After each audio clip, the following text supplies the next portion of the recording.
And now I'd like to invite up Garrett Biggs, who will introduce Eugene Lim. Thank you, Erin. As someone says in Eugene Lim's most recent novel, Search History, the idea of a novel isn't very rigid. It's all over the place. And at most, you might say it's a work of imagination labeled by the author as fiction, constructed with language, and greater than a certain length.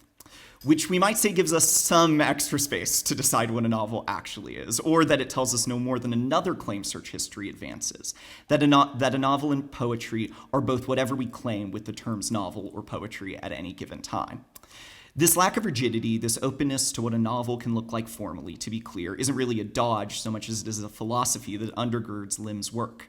In Search History alone, readers are treated to a robot named Cesar Aera, a chase for a man who may have been reincarnated into a dog, an autobiographical interlude riffing off of Joe Brainerd's I Remember, drawings, poetry, and a final metafictional standoff in the salt flats near the Nevada-Utah border, which, let me just say, as a Utah resident, thank you for realizing how underused the Great Basin is as a setting. That's appreciated. Anyway, this is all to say, Lim writes novels that dare to actually make things happen on the page. They're anything but rigid, and there are too few novels like it, too few writers like Lim. I'm reminded, describing the vast number of forms that Search History absorbs, of Ben Lerner's description that the novel is the form that absorbs all other forms. I'm reminded, too, of the scholar Anne Catherine Hales' suggestion that the computer is a medium that contains all other mediums within itself, and that novels of the 21st century will imitate and intensify that dynamic. Working in the tradition of both these technologies, we might be best to understand Eugene Lim's fiction as taking the form of both novel and supercomputer, playful, laser-sharp, weird, and anything but rigid. I'm so grateful to have him join us tonight, and I'm even more grateful to have his work that always makes the form of the novel feel a little bigger. Everyone, it's my pleasure to introduce and welcome up here Eugene Lim.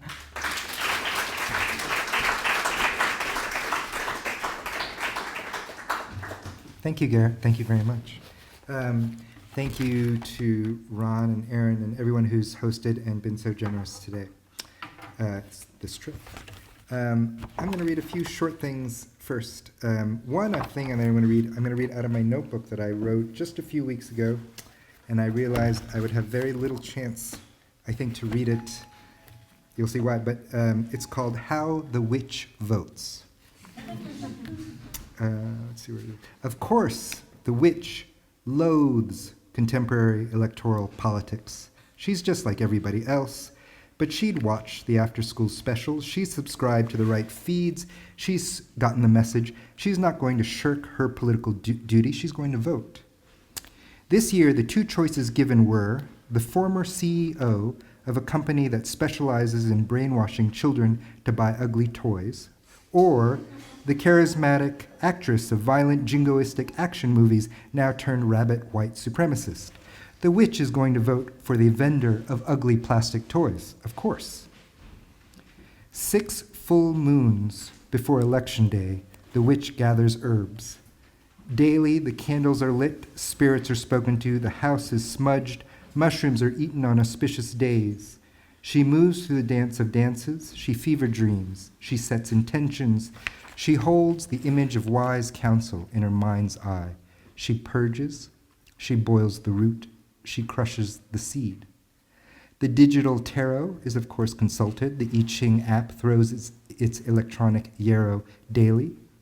Via email, she corresponds with peers specializing in Ayurvedic astrology, Taoist divination, the channeling of ancients.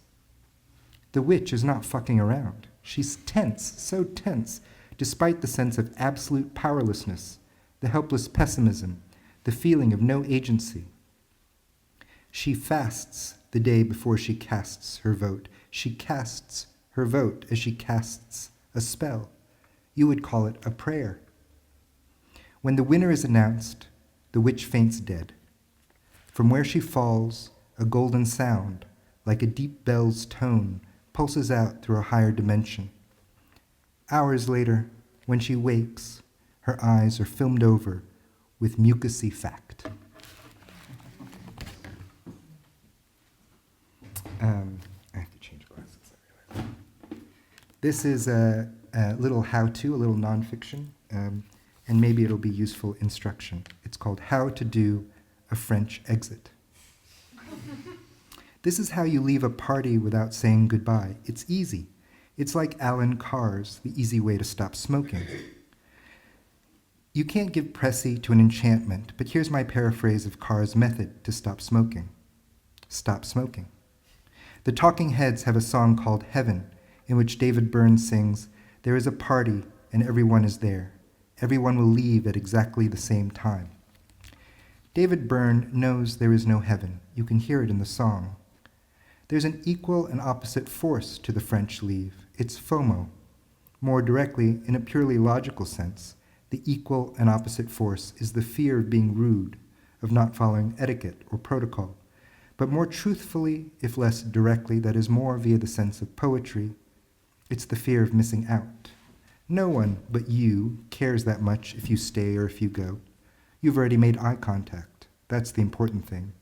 But something within feels that's too light an imprint, and so you must make your presence confirmed, haloed by announcing its end, or else maybe you weren't there, and then maybe you won't be invited to the next. This whole thing might be about Instagram. Sometimes people die without saying goodbye. That is something completely fucking different from what I'm talking about.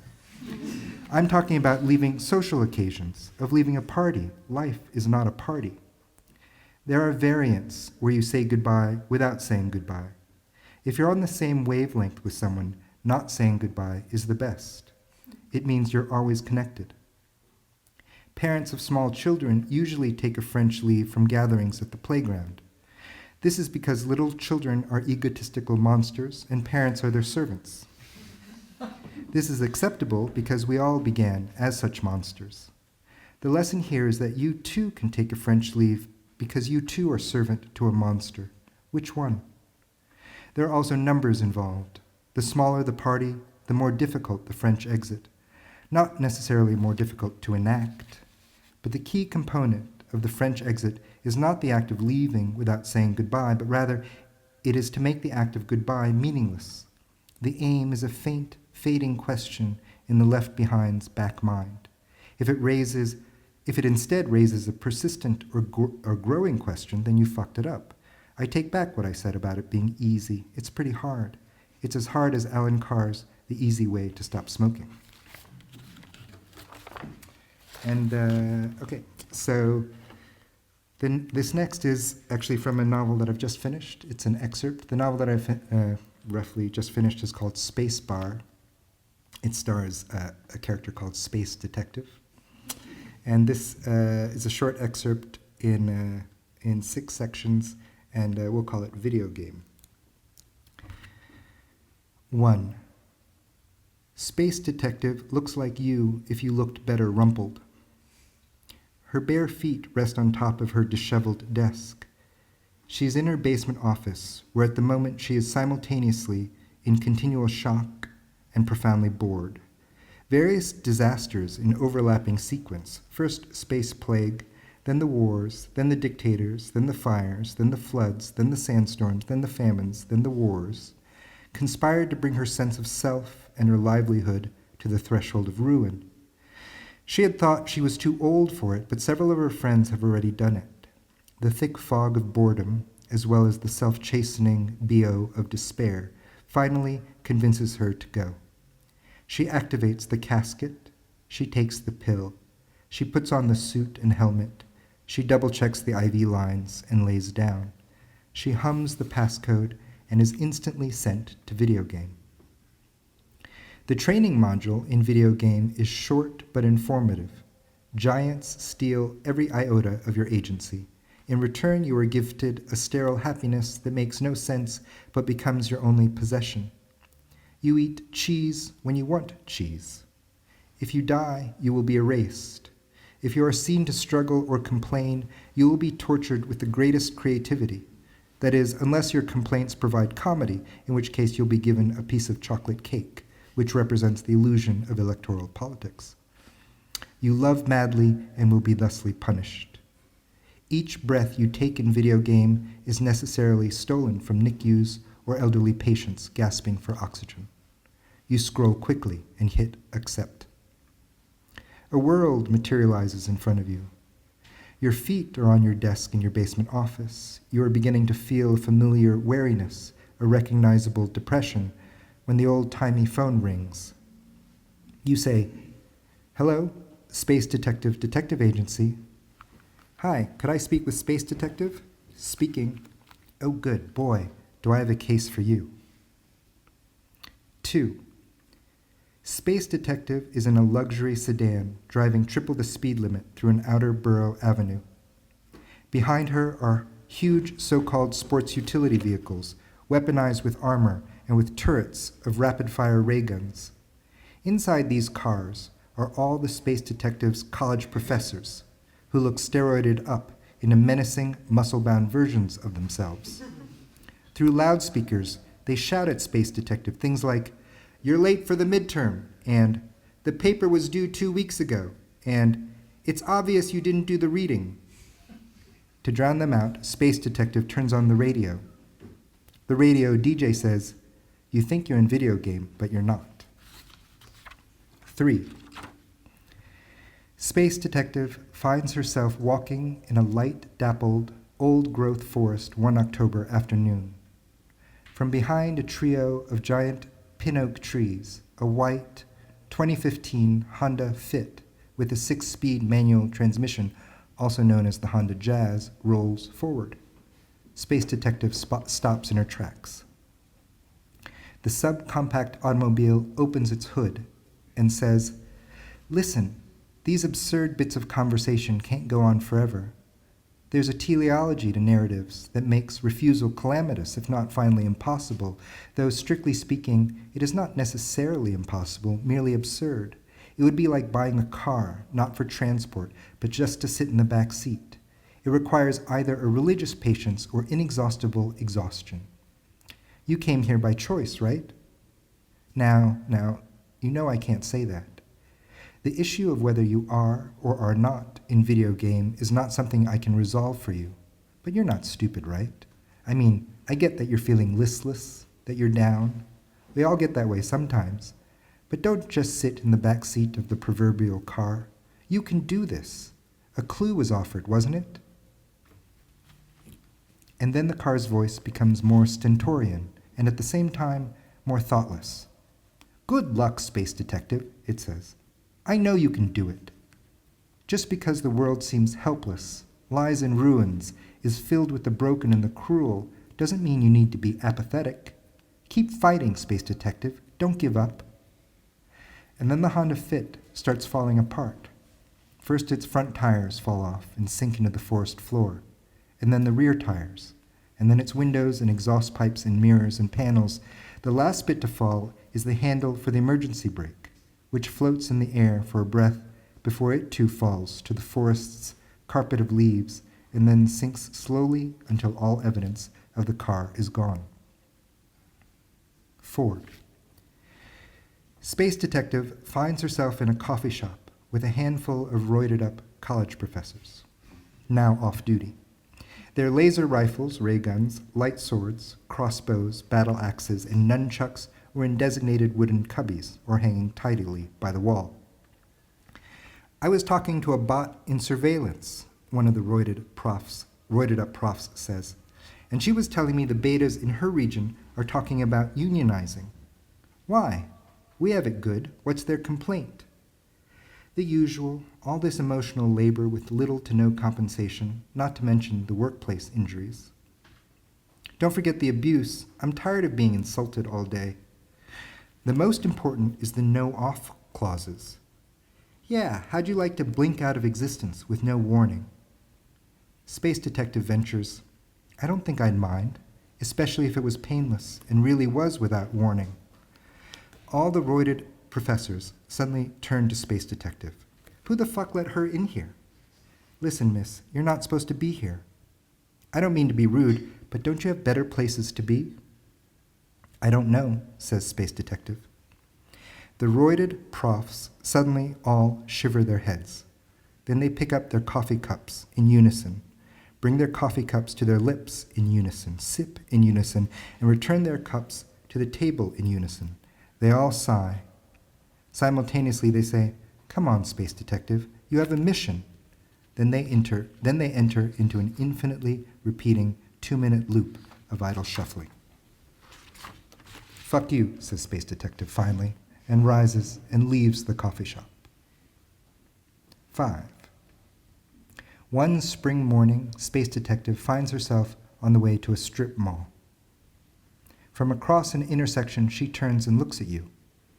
She shrugs and mouths words that are difficult to hear. She either says, "There's no fighting City Hall," or she says, "Death is the original STD," or she says, "Wu Wu Wei."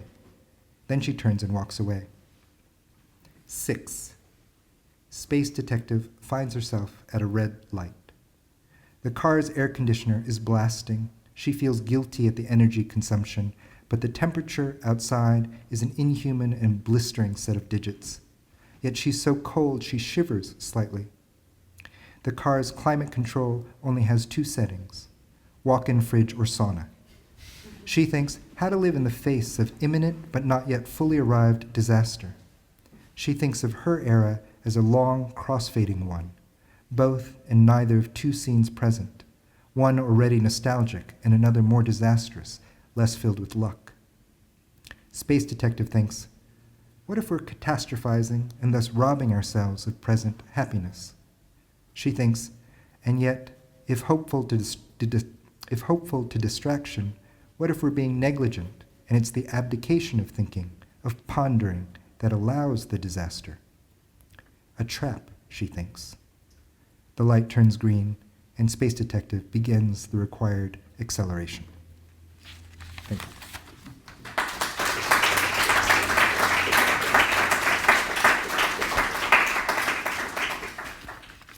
How are we doing? Everything okay? I'm going to read a slightly longer excerpt this time from not search history, but the novel that I wrote before that called Dear Cyborgs. It's largely a book about protests, different cultures of protest, the impossibility of protest, the possibility of protest. There are a few things that I was going to tell you about this section. It has some things from reality that are cut out and placed out of context within it. The first is it talks about Robert Rauschenberg's. He did a series of sculptural collages called Combines, and one is called one very famous one is called Canyon, and it includes a stuffed bald eagle. I forget how he found it, but I think he found it like on the street one day. And then this is caused, because there's an eagle in this artwork, it's caused issues for his heirs and the owners of this, the subsequent owners of this piece, because under U.S. law, you can't sell a stuffed bald eagle. It's a violation of the 1940 Bald and Golden Eagle Protection Act, as well as the 1918 Migratory Bird Treaty Act. You don't need to know any of that. But I thought this a delicious quandary about the commodification of art. There's also in here a direct quote from Netanyahu from a decade ago, which is a particularly vile, manipulative quote in a previous bombing of Gaza, where he called, and he's quoting a American right-wing television talking head, and he talks about the dead. He calls the dead Palestinians telegenic dead. There are many references in the book to things that were destroyed by war. In this passage, there's the giant Buddhas in Afghanistan's Bamiyan Valley. Elsewhere, there's a library in Indonesia that was destroyed by fire during a war, and a minaret in Syria, in Aleppo, that was destroyed. But various things that are cultural pieces that are destroyed by war. So all these things are kind of taken out of context and put in this piece. As you'll see, it's told in 2 monologues, and the piece starts with an evening with a superhero vigilante named Frank Exit. I'm going to do this.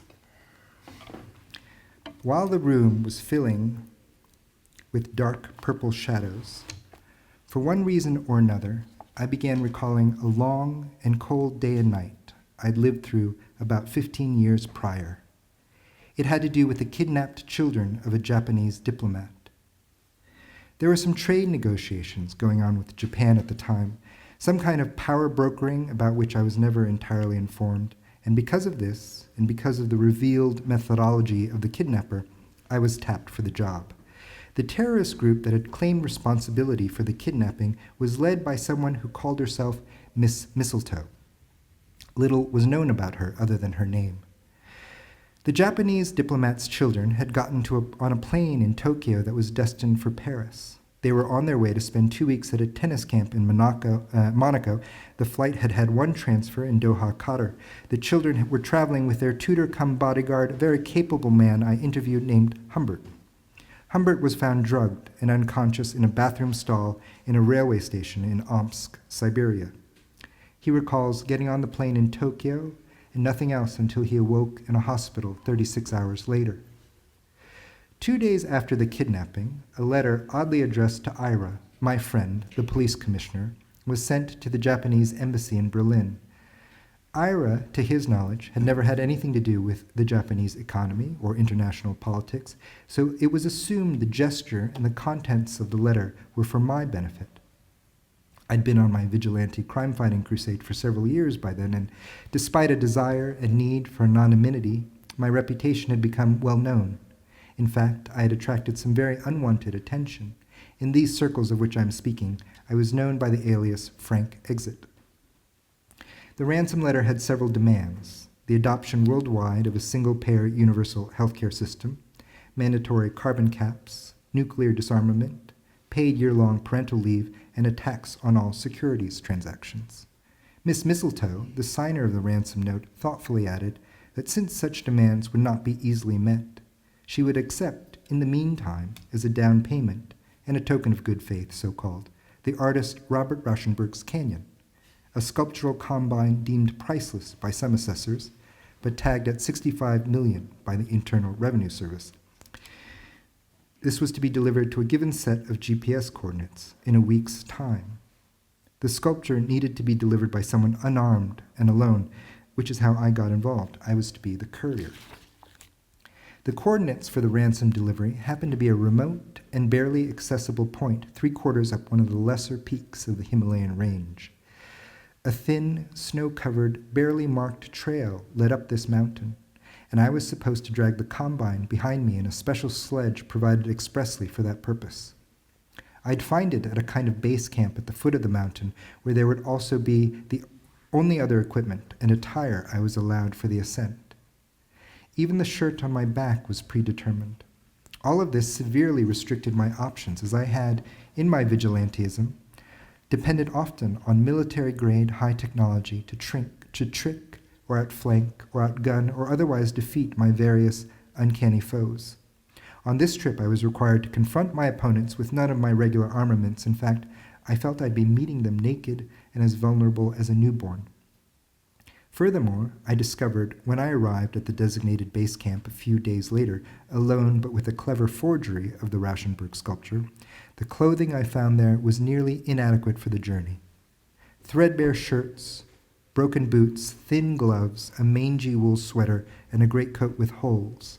I grimaced as I took off my impact and cut-resistant, self-heating nano-neo fleece-lined gloves and put on their crude cotton ancestors. I similarly took off my quad-layered, tech-down parka with its rip-stop nylon shell and the rest of my carefully chosen gear, and put on Miss Mistletoe's provided hand-me-downs. I was shaking even before I left the little hut, but doubled over in pain when I stepped outside. The icy wind slammed into me as if I'd run full speed into a wall, and I felt exhausted after only a few steps. Fortunately, the sledge carrying the sculpture seemed of passable quality. I estimated it would take 10 hours to reach the drop-off site, and I wondered and then fought off wondering if I would live to see the next day.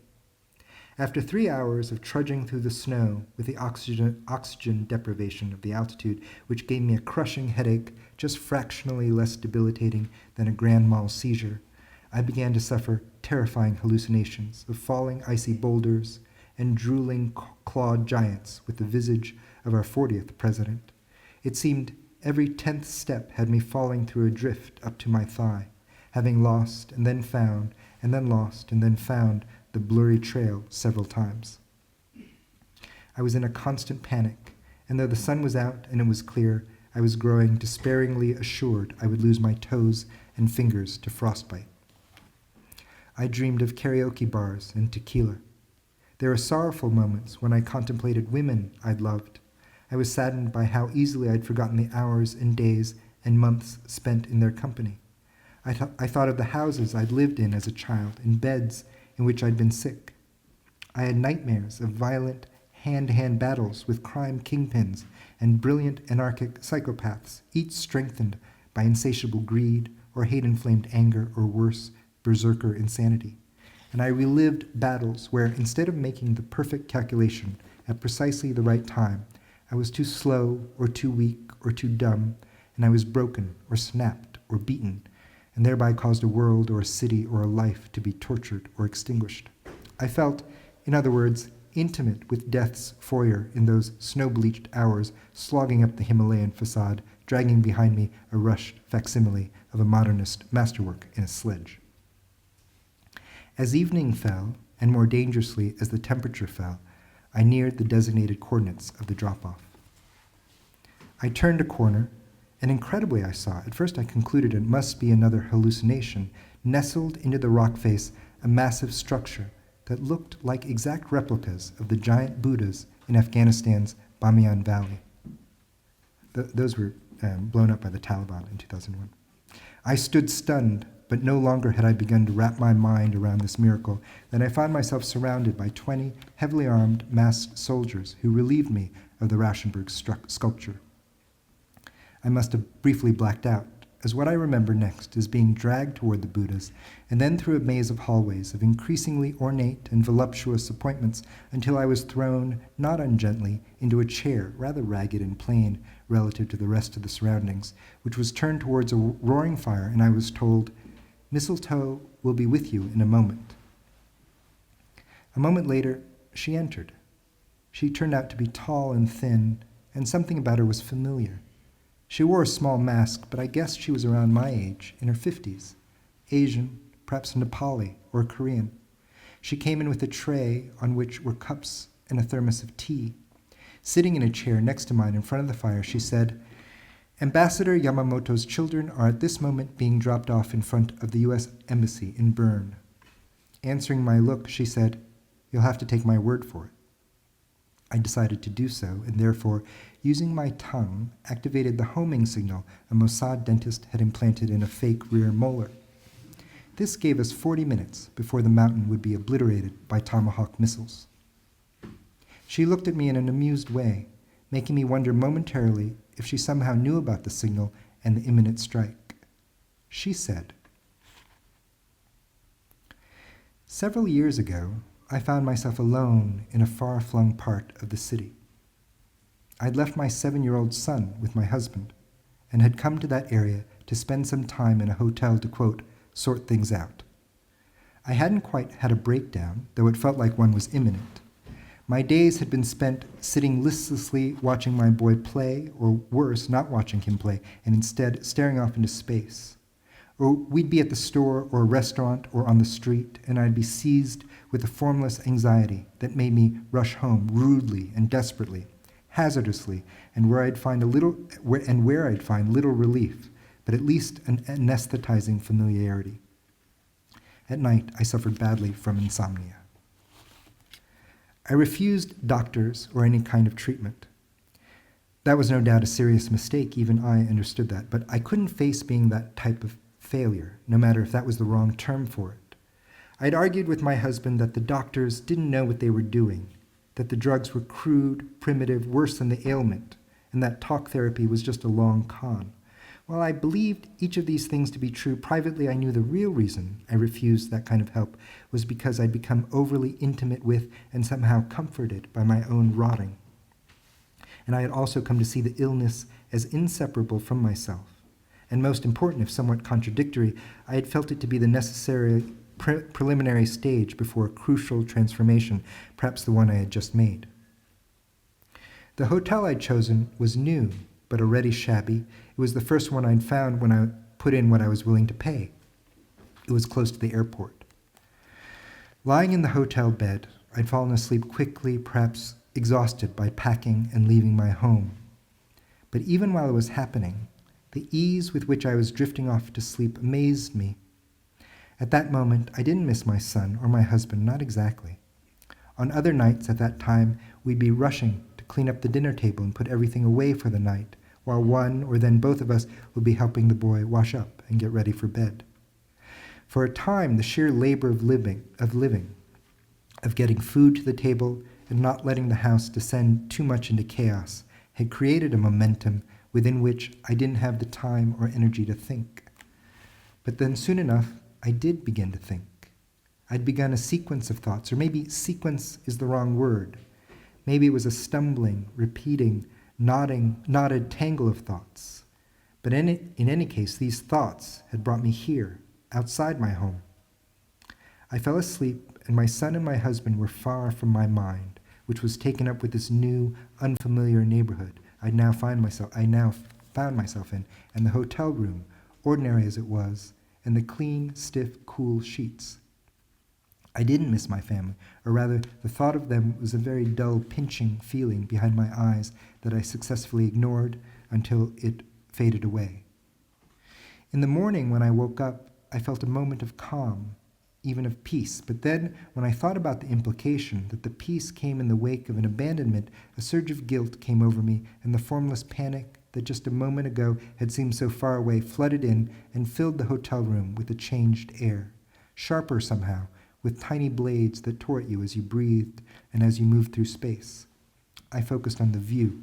The view was expansive, and at first in the night, I thought somehow I was looking over the water. But I quickly realized, and this was confirmed in the morning, that my view was one of those huge cemeteries that lie hidden within the city. The cemetery was across a highway from the hotel. My room was a dozen flights up, and I could peer over acres of graves.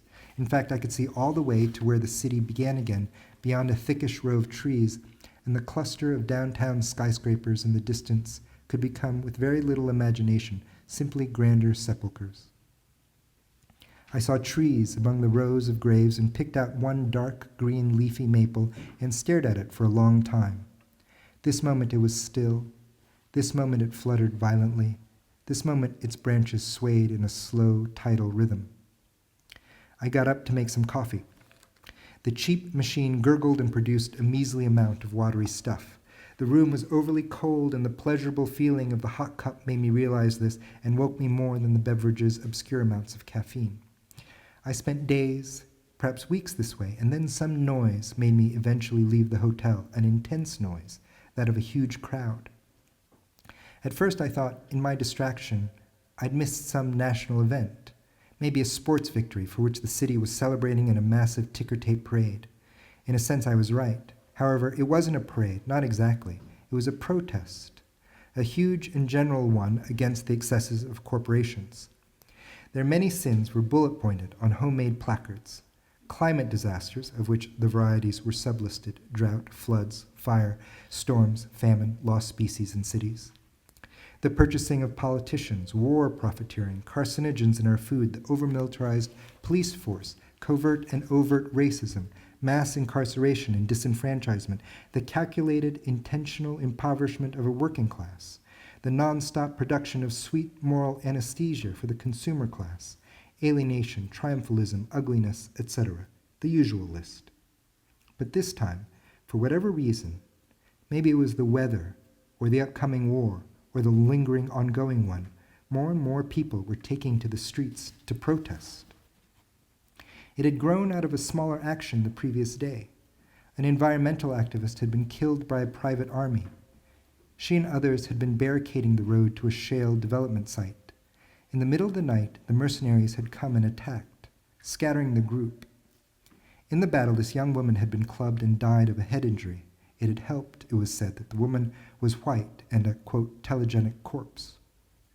For whatever reason, her death was a trigger. I joined the crowd.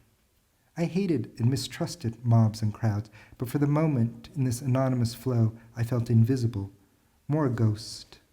But as time passed, I sensed pockets of fear and anger ready to detonate. The growing horde marched down a wide avenue and took over a public square. For a while, people just stood, milling about the square, waiting. There was the sense that this thing this mass was going to destroy, whether storefronts, cars, offices, monuments, city hall, was collectively being decided upon, telepathically, even as the people just stood or talked or spread leaflets or gave speeches or chanted. I felt this process happening, but I wasn't interested in it, not yet. For a long time, I didn't care about the goal of the crowd, just that it was. For a moment, I simply walked through it, a ghost, looking at faces. Just then, I was no longer looking for certain basic characteristics. I was no longer engaged in a deeply habitual and immediately reductive profiling, looking to see if a person had signs of wealth, or if they were beautiful, sorting by fashion and race and age, instantly categorizing people into fuckable or non, wealthy or non, working class or non, enviable or non, pitiful or non. But here, in the protesting crowd, as a ghost, I began seeing faces in a completely different way. I saw them as simply faces, divorced from context, or that the context had become so general. I saw the crowd as if it were a howling animal asking out loud if it was going to die or suffer forever, or if, after a final anguished spasm, it was going to find relief by becoming something else entirely.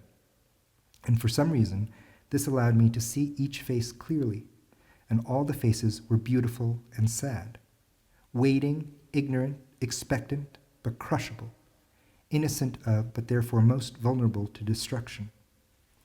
I passed hours and then days this way, the crowd not dispersing but growing larger, more permanent, with systems of rest and shelter and food emerging, and I simply walked and walked through the crowd, hundreds and thousands of faces, all beautiful and all sad, face after face after face after face.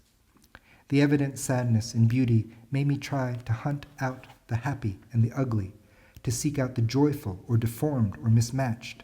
But each time I thought I saw someone like this, the proof of their happiness evaporated, and their ugliness too. After 10 days, in the small hours of the morning, troops invaded the square. Flash bombs, rubber bullets, and tear gas, and then real bullets. The crowd responded momentarily with rocks and bottles. There was a stampede and blood. I saw an old woman get trampled. Now I was no longer a ghost, but one of them, running and scared. Strangely, it was at that moment in the initial fleeing that I saw my husband and son. They were walking quickly, 50 feet away in another direction from mine.